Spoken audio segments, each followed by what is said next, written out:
Sa I përket agjërimit në ditën e Arafatit, është transmetuar një hadith nga pejgamberi alayhi salatu wassalam, cilin na e përcjell Ebu Qatada radhiyallahu ta'ala anhu, një sahabi I nderuar, I cili tregon se pejgamberi alayhi salatu wassalam është pyetur për agjërimin në ditën e Arafatit. Dhe ai ka thënë se agjërimi I kësaj dite I fal mëkatet e vitit të kaluar dhe vitit që do të vjen. Dhe këtë transmetim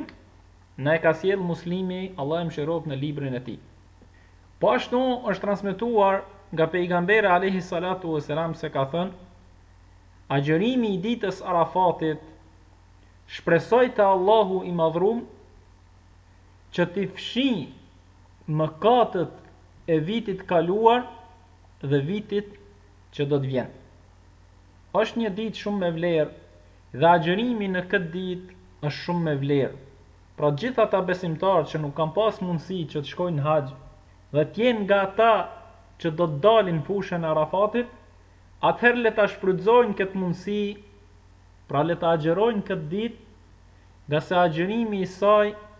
ka shpërblim të madh tek Allahu I lartësuar. Po ashtu është transmetuar një hadith tjetër nga Aisha radhiyallahu anha,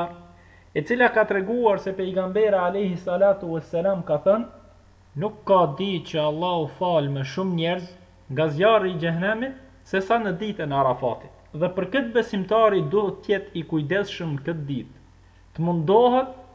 dhe të shtoj sa më shumë vepra të mira, nga se me këto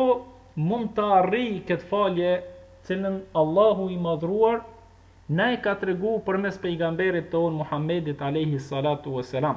Pra mund t'i sjell shkaqet në këtë ditë duke agjëru, duke përmendur Allahun, duke bërë namaz e kështu me radhë, që Allahu ta fal nga zjarri I xhenemit dhe ta rendit atë nga banorët e xhennetit. E lutim Allahun e lartësuar që të na bëj edhe ne prej atyre që I falin këtë ditë, pra na fal nga zjarri I xhenemit dhe na bën nga banorët e xhennetit.